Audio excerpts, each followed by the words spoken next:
Okay, what's up, everybody? Good morning. Welcome to a home day edition of Morning Scone presented by Brock, the Banner Orthopedic Clinic, Hudco Roofing, HudcoRoofing.com, Restored Motions, RestoredMotions.com, and ProCharge EV, ProChargeEV.com. All right. Hope everybody's day's off to a great start. Brian Kelly met with reporters on Tuesday. One of the things that he mentioned there, if you see in the description, is, he said after a loss like that or a game like that, you consider everything, any type of changes that could come. I think I'm going to dig in a little deeper on this today on AFR and maybe some changes coming off of that loss that I may like to see or think we might see. I certainly think if I'm just starting at the lines of scrimmage, this weekend I would like to see Lance Hurd.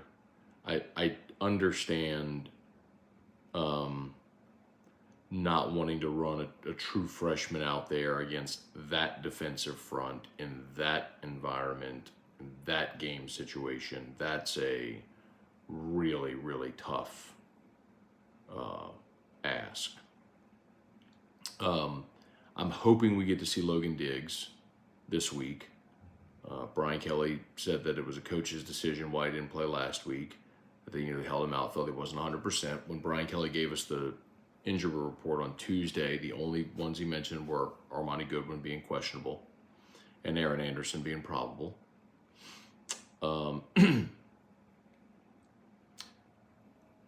I would like to see some of the young receivers get a shot. I'd like to see Chris Hilton get a shot. I can certainly appreciate having your order with Neighbors and Lacey and Brian Thomas. But Lacey and Thomas had huge drops in this game. And you got a lot of talented guys that can get open, see if they can make plays.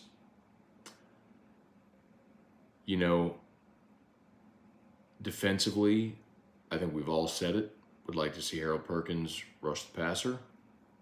And you move Greg Penn and Whit Weeks, their off-ball linebacker, opposite Omar Spates. And I think you got to give Ashton Stamps a chance to go get some real run this weekend. A lot of the sort of candid conversations that I had with folks I trust, in and around football.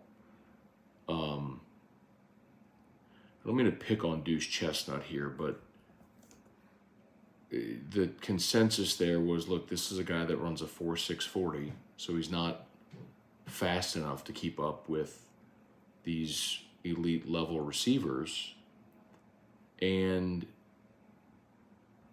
he also doesn't have the size. So he's got a lot of experience, but you're talking about a guy that's listed at 5'11", which is probably generous. And man, when you're 5'11" and you run a 4.6 and you're going up against these receivers that are 6'3", 6'4", 6'5", that run 4.4, you don't have much of a shot. So, I think you gotta, if Ashton Stamps is your next guy, 6 foot, 188, who can really run, I think, he's got to be the excuse me, I think Ashton Stamps has got to be the guy that gets a lot of run this weekend at cornerback. I did have a conversation yesterday about Denver Harris, and, it was kind of reiterated to me that what I'd heard, which was this is a guy who's a great athlete, but has never really played in zone coverage. It's always been man. And look, you could play man if you're a great athlete against lesser athletes, but you got to be able to play. You got to be able to play zone. You got to understand route concepts and coverages. I'll give you a great example. Go look at the first fourth down play. If you look at the first fourth down play where LSU was at the 1 yard line and didn't convert and Jaden got sacked, you have Malik and Mason Taylor on the left side. You have Brian Thomas and Kyron Lacey on the right.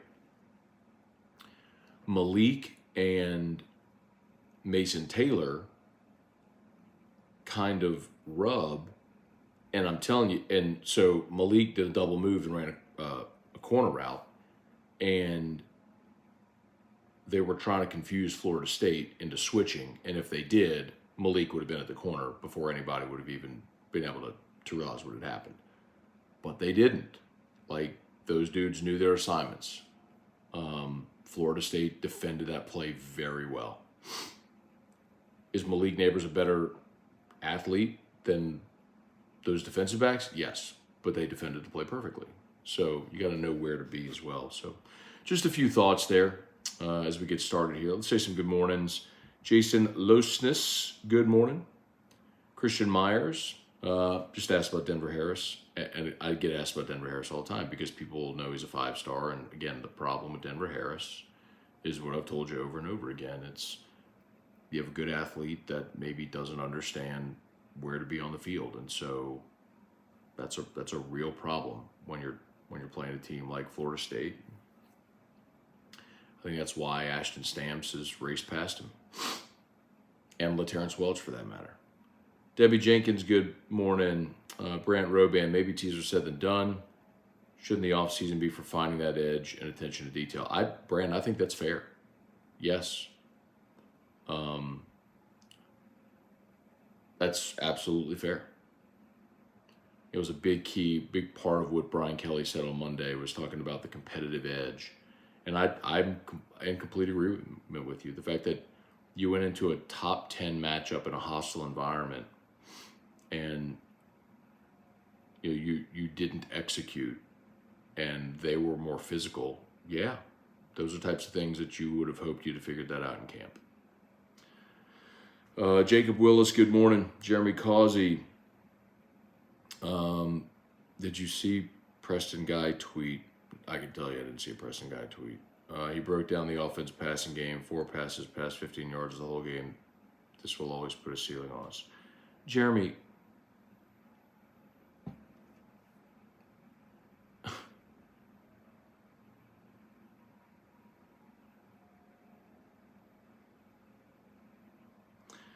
that is the definition of searching for affirmation, not information. Like, what do you want a team to do? Do you want LSU just to sling go routes the whole damn game? Like, I mean, I'm not trying to be rude, and I'm not trying to get fired up again this morning, but that is the kind of thing that frustrates me to no end. When fans come up with that kind of crap, and I don't know who Preston Guy is, but that's the kind of stuff that's so annoying. Like, think about what you're saying. How many times do you want to see LSU take low percentage chances downfield? You've got to pick your spots. I mean, if I think about the number of times that Florida State took deep shots, they threw the deep ball over the middle for 41 yards, where Keon Coleman beat Deuce Chestnut. And the deep shot down the right side, where Keon Coleman beat, you noticing a trend, by the way, where Keon Coleman beat Major Burns for the touchdown. You noticing a trend? I mean, you put up 500 yards of offense, man. Like,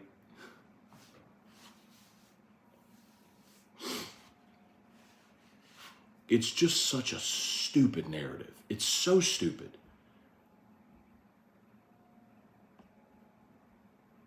It's just stupid. Like, you've married yourself to this idea that the quarterback won't push the ball down the field. But the biggest plays of the game that you had were a beautifully designed wheel route on the first play of the game that went for 55 yards. And then the 75-yard crossing route that Brian Thomas caught and turned upfield and boat raced everybody. It's just stupid. Let's just keep throwing the ball deep the whole game. Let's just air it out deep all game. You averaged 35 points a game last year with a limited quarterback. It's just so dumb. By the way, who is that again? I don't even know. By the way, if you want to air the ball out and throw it 40 yards downfield, you got to have time for your quarterback to throw. How did your offensive line hold up again this week? You had no running game of which to speak. On the first fourth down, the one where they would try to throw it, Josh Williams tries to submarine the blitzer, whiffs. Your right guard and tackle didn't handle the twist from the Florida State defensive front, and before Jaden Daniels could blink, he's got 3 guys in his face.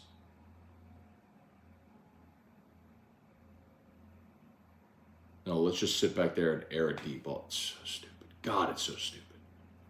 Like, I hate fan narratives. It's just this stupid echo chamber where you all say the same dumb thing.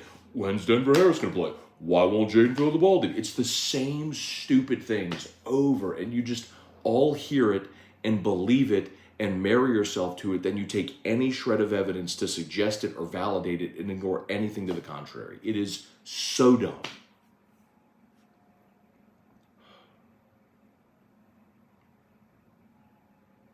Joey Vincent, Barry Jocelyn, Alex DeVilliers, Tim Gautreaux. What's up? Sad Kelly didn't talk about route concepts. Larry Gardner, Russell Doloff, what's going on? Brian Wynn, Bailey C. You and T-Bob were pretty level-headed after the game. I didn't expect that given we got our heads kicked in. You know, Bailey, I think whenever you have a long time, like, you know, the entire fourth quarter to let reality set in, it's not as visceral as, like, if you lose right at the end. Dax Jeter, Brian Wynn, Matt, do you find Brian Kelly's candor and press conferences refreshing and out of the ordinary in today's world of coach speak? Absolutely, and it's not just in press conferences. It's basically every time he's in public. Like, he'll tell you. There's a great video LSU posted. It's Gordy and Brian. Speaking of route concepts, it's Gordy and Brian Kelly talking about the wheel route on the first play to Trey Bradford, and it's 90 seconds, and it is just bursting with information. Hang on, if you have a second, hang on. Well, I mean, you're watching, so like, you don't have to see this to hear it and understand why this is impressive. Hang on one second. One second. I got to pull up. Somebody unmute it real quick.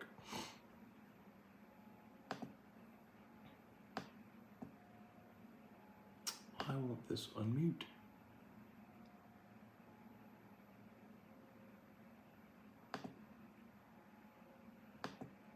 Oh my God, what in the world's going on here?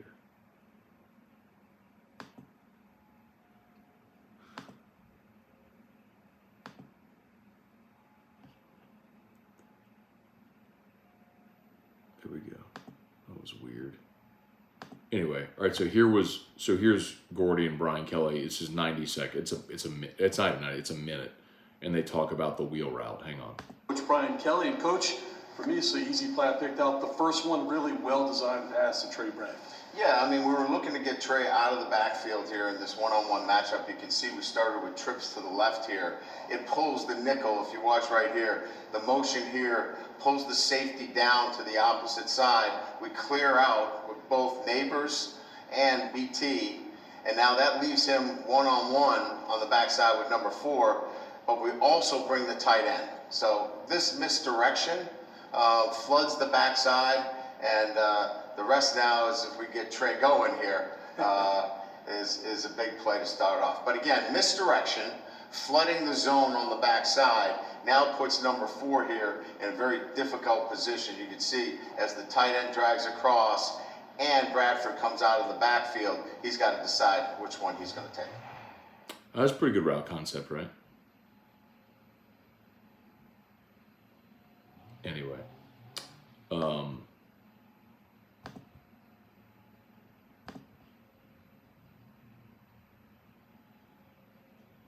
right. Smash that like button if you would. Subscribe up to the channel if you're new. They're on YouTube. Facebook, please like the Matt Moscona page, share the post.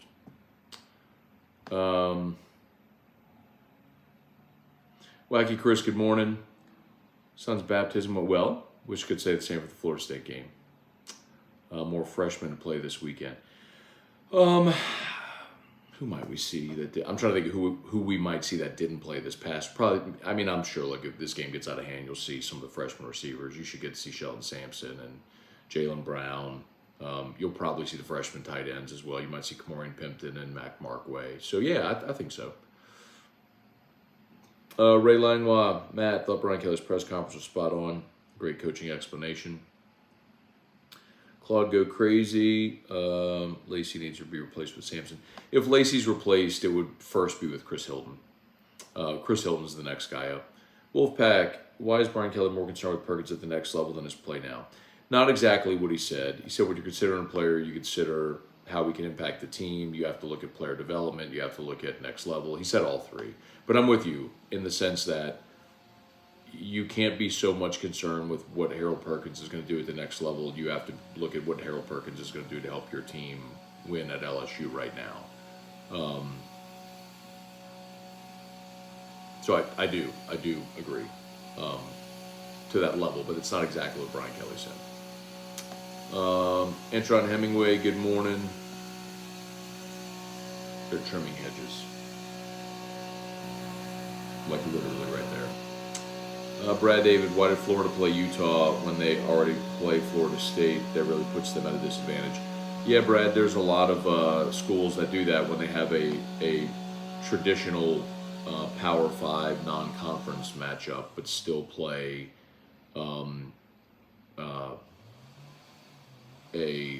another game like that. We've seen Georgia do that a bunch because Georgia plays Georgia Tech every year, right?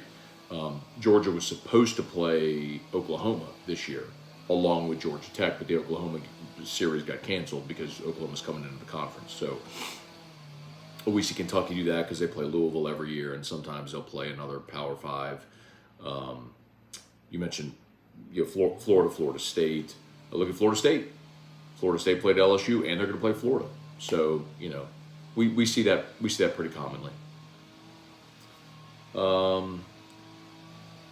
Kenneth Polk, good morning. Irfan Sayad, Weston Weaver, Bailey C. How bad is the secondary if Chestnut is playing? Can I start? I did talk about this on Monday, and I don't want to just bag on Deuce Chestnut. I think he's playing for a reason, and he did some nice things. He had a pick in the game. He did have another pass breakup, but he got beat by a guy that's going to be a first-round draft pick in Keon Coleman a lot, and that was a big-time mismatch physically and in a lot of different ways. So credit Florida State for continuing to scheme that matchup to get Chestnut on Keon Coleman. And,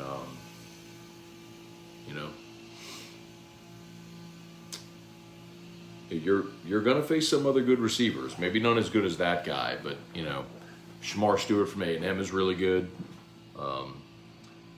Arkansas has probably its best trio of receivers since that three-headed monster they had when Ryan Mallett was there.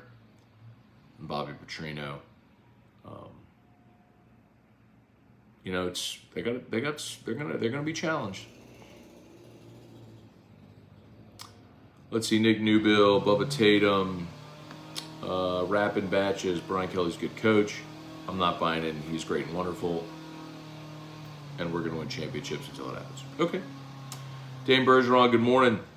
Still do the Oliver Twist show during football season. So Dane, so Scone and T on location is on a indefinite hiatus. T-Bob and I are still going to record the podcast in studio. We're actually looking for a new spot. So Oliver Twist had to pause having us there on location I mean, your boy is like 5 feet from me with that head trimmer. Maybe 10 feet, but he's right there. Jacob Knight just dropped my daughter off at her first day at daycare. That a boy, Jacob. That's what it's about, man. Look at that, 177 watching. Appreciate y'all. Please smash that like button if you haven't done so yet. Shout out to Brock, the Baton Rouge Orthopedic Clinic, Hudco Roofing. Need an orthopedist? Brock, they're the best. Need a roof? Give a shout out Hudco, HudcoRoofing.com. Lee Hunter, I still think it's coaching deficiencies in the secondary. Lee, the biggest coaching deficiency in the secondary is the fact that you have coaches that are coaching dudes that came from Southeastern, Marshall, Syracuse.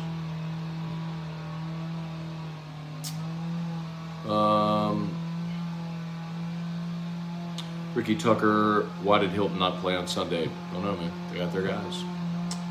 I'm sure he'll play this weekend. Hopefully he makes a big impact. Joey B19, is it concerning at all if you take away the 2-point conversion against Alabama? Brian Kelly's been blown out 4 times, and his best win is against Ole Miss. No, because I would flip it on you, Joey B. I would tell you that it's impressive that they found a way to win so many close games a year ago in spite of all of their deficiencies.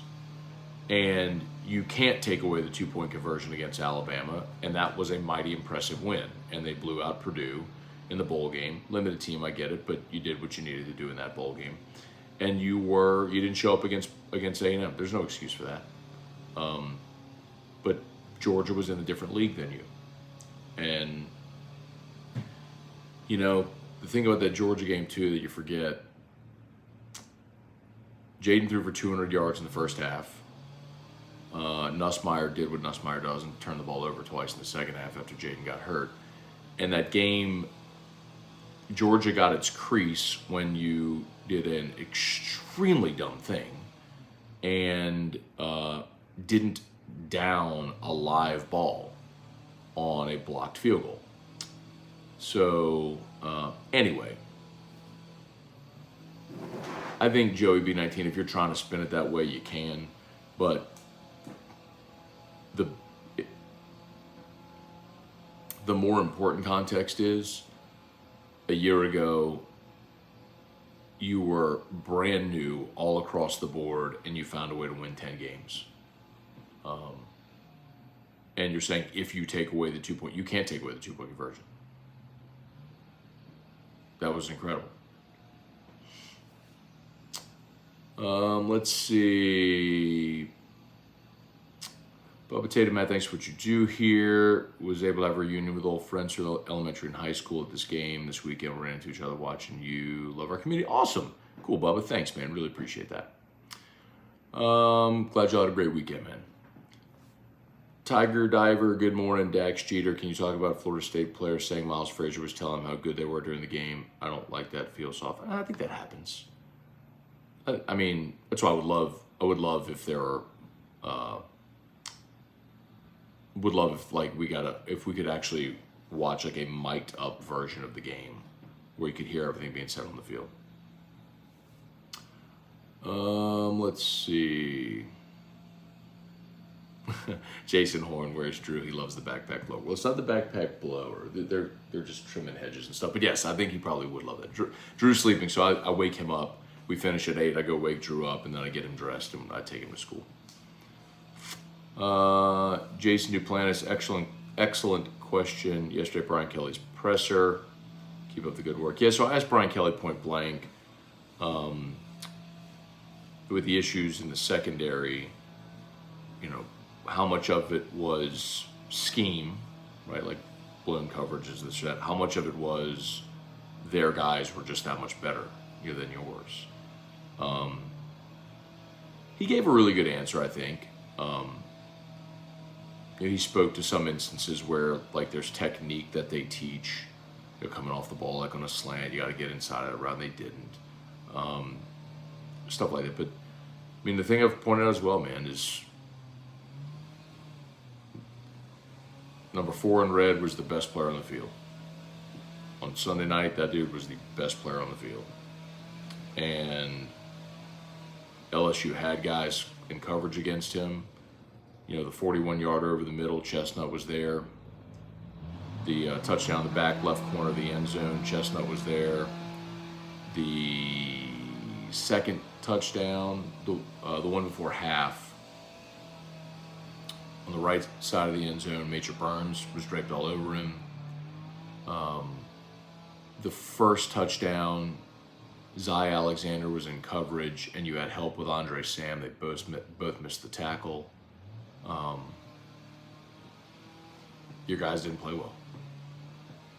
Their receiver's really good, and your guys didn't play well. So, let's see. Brody Ladele, we lost week 1 to a CFP caliber team. Everybody panicked. Brody, I understand, and I'm way more level-headed, kind of like you are.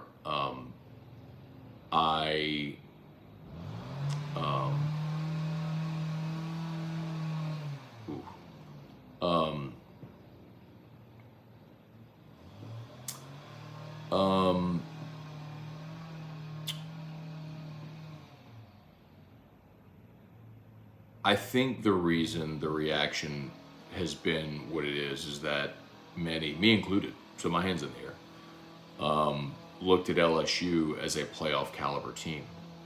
I say it all the time, going into a season, what do I look for? Who has the fewest questions against the most manageable schedule? And you looked at LSU coming into this season with fifth-year senior quarterback, your entire offensive line back, depth at running back, super talented receivers, you know, Mason Taylor, a year older, depth at tight end. You went and addressed your interior defensive line, who actually played really well against Florida State. They held up well against Florida State's offensive line and run game. You had Harold Perkins back. You went and got Omar Spates at inside backer. You're veteran and talented at safety. Your question was cornerback. Like, we knew that was the question. The point I made all last week was, yeah, they're going to give up yards. They're going to give up touchdowns. They're, of course, like, good teams are going to throw the ball in LSU, and they're going to beat it. But we've seen teams win the national championship and not be elite at cornerback. Georgia was 52nd in the country in pass defense last year. Bama in 2020 was 71st in pass defense. LSU in 2019 was 56th, 59th in the country in pass defense. That was with Stingley and Christian Fulton. So, the point is, you just got to score. And LSU had their opportunities, man. Put up 500 yards of offense. Put up 500 yards of offense against a good team. But you get to the 1 yard line and can't score. You get another red zone possession, come away with no points. Poof. Got to score against good teams when you have an opportunity. Hashtag hot take. Okay, y'all have an awesome day. I got to run. I got to go get Drew up, get him to school. Thanks so much for watching. If you're new, please subscribe to the channel. Smash that like button. 183 watching live, only 40 likes. We can do better. Smash that like button if you would. Subscribe to the channel. Shout out to Brock and Hudco. You need orthopedics, go to Brock. I'll be at Brock later today, as a matter of fact. And Hudco Roofing, HudcoRoofing.com. Okay, y'all have a great day. Thanks so much for watching. LSU Daily is live. Please subscribe up to LSU Daily on your favorite podcast app. Just search LSU Daily. And then we'll see you for AFR 3. Peace.